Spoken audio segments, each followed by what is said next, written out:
There's a type of power that doesn't shout, doesn't threaten, and doesn't make dramatic displays. Yet it commands respect instantly.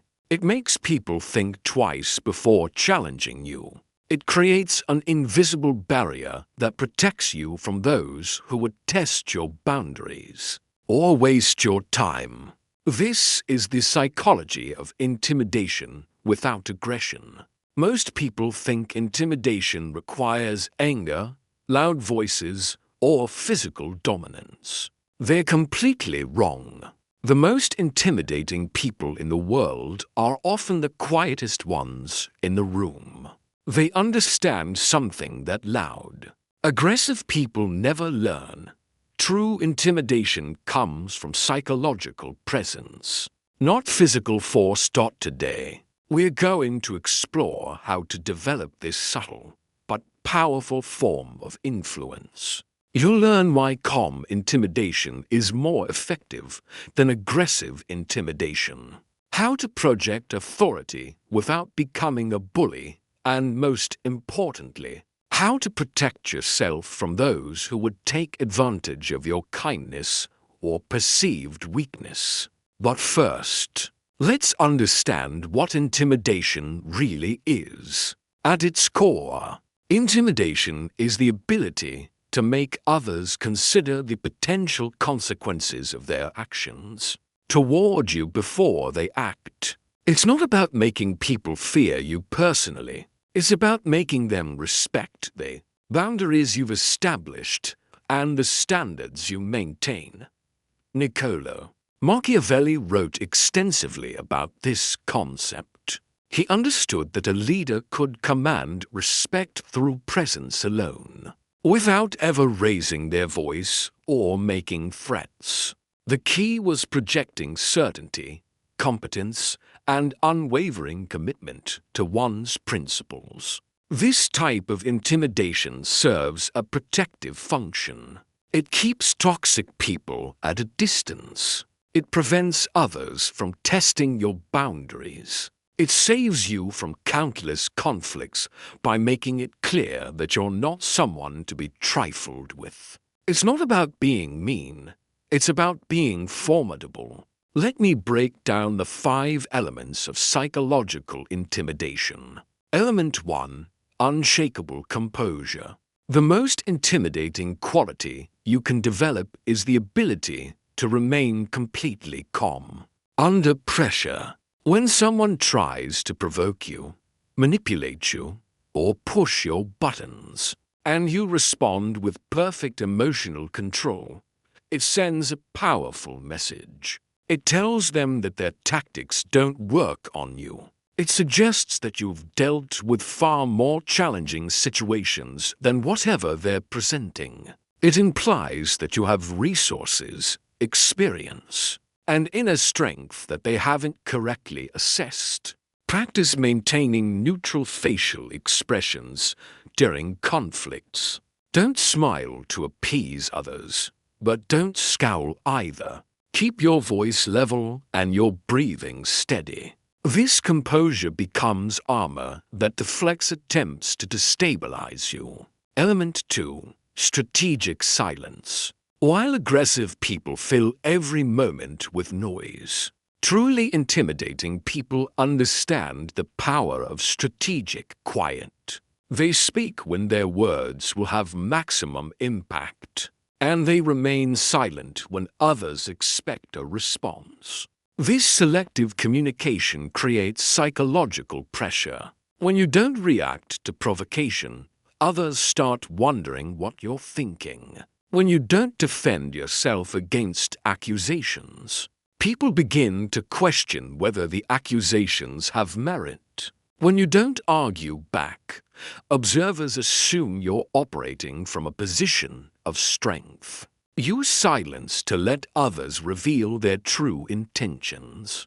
Let them fill the uncomfortable quiet with explanations, justifications, or escalations that make their character apparent to everyone present. Element 3. Controlled intensity. This is perhaps the most sophisticated aspect of psychological intimidation.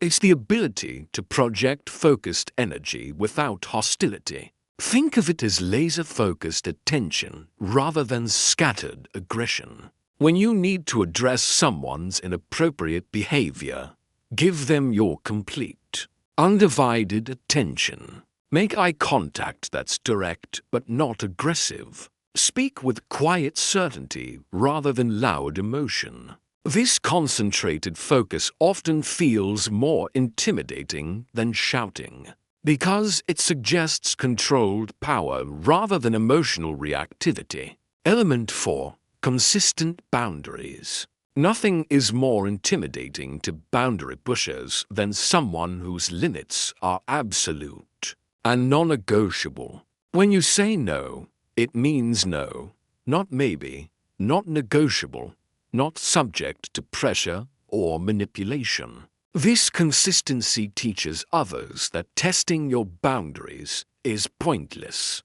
They learn that you don't make idle threats, you don't negotiate from positions of weakness, and you don't change your standards based on social pressure. This reliability becomes a form of psychological intimidation, because it eliminates their usual tactics.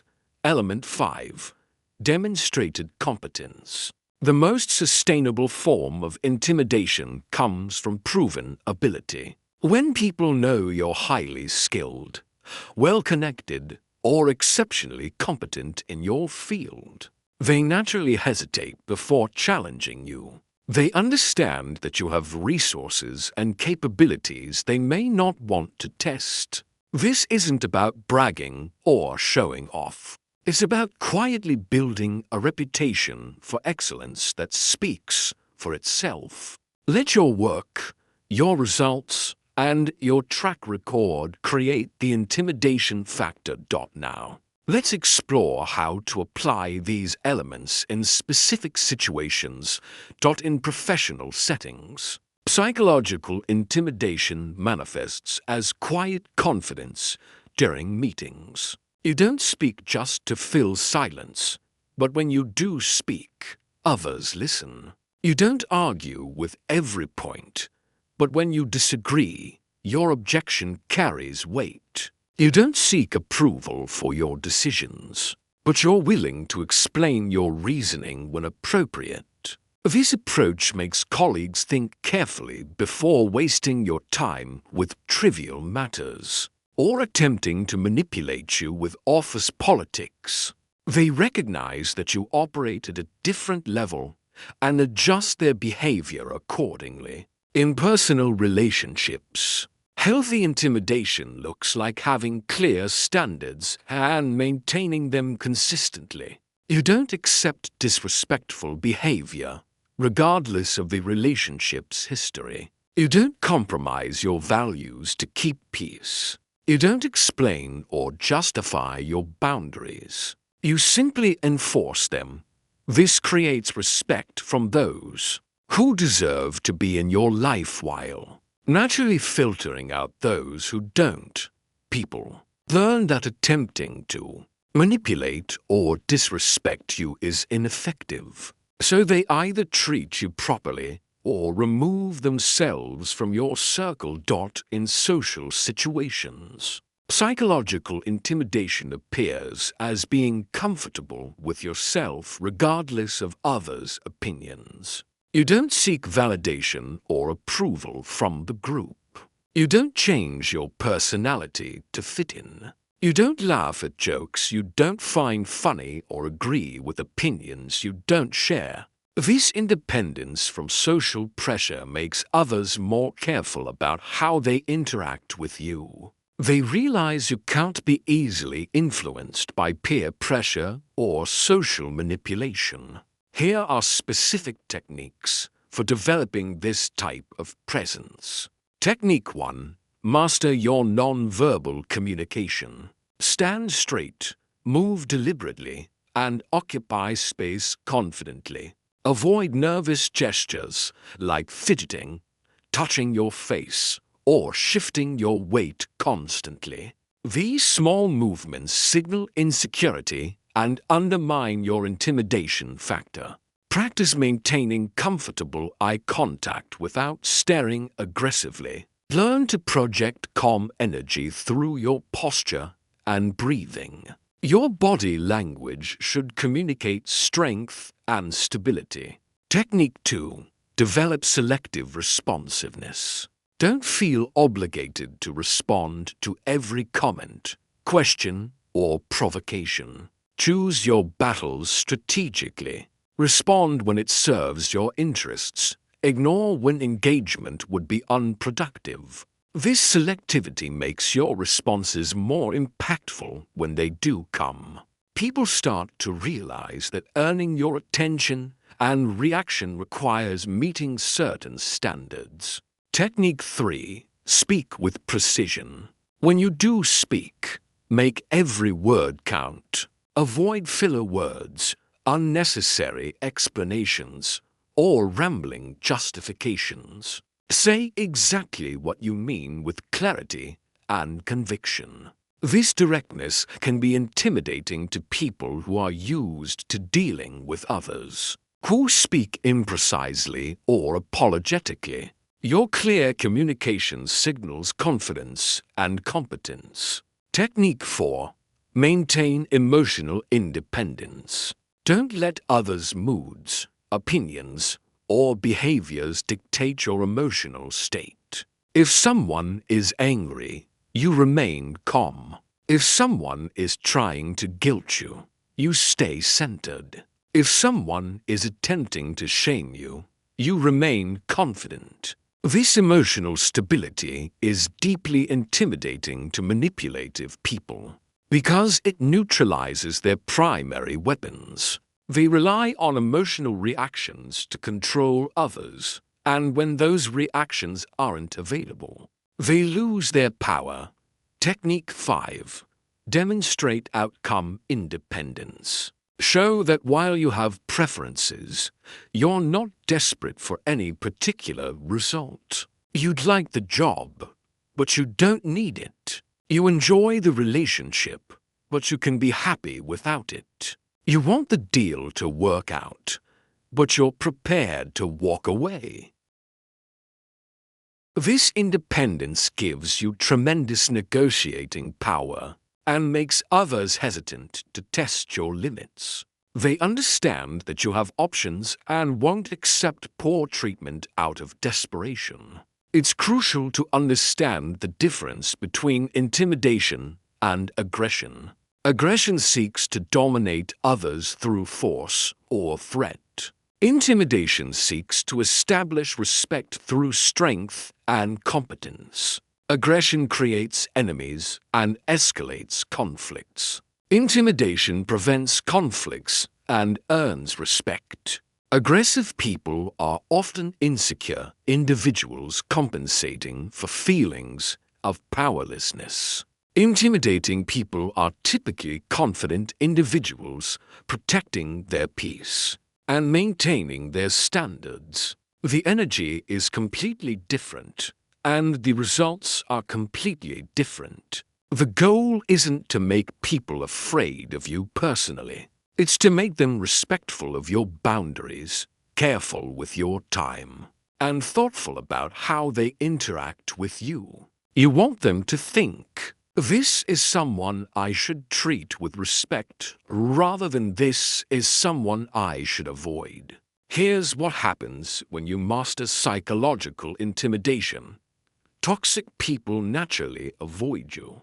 Time wasters stop approaching you with trivial requests. Manipulative individuals look for easier targets. Meanwhile, high-quality people are drawn to your strength and authenticity. You create a protective bubble around yourself that filters interactions automatically.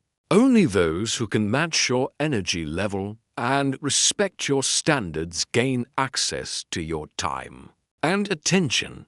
This doesn't make you antisocial or unapproachable to genuine people. In fact, It often makes you more attractive to quality individuals because it signals that you have high standards and strong boundaries. These are traits that emotionally healthy people find appealing. Remember, the most powerful intimidation happens when the other person doesn't even realize they're being intimidated. They simply sense that you're someone who should be treated with respect, someone whose boundaries shouldn't be tested, someone whose time and attention have value. This subtle influence protects you from countless unnecessary conflicts, manipulative attempts, and energy-draining interactions. It allows you to move through the world with greater ease and effectiveness, because people naturally adjust their behavior to match your energy and expectations. Master the psychology of intimidation, and you'll discover that respect becomes automatic, boundaries become self-enforcing, and your peace of mind becomes much easier to maintain. You won't need to fight for these things. Your presence alone will command them.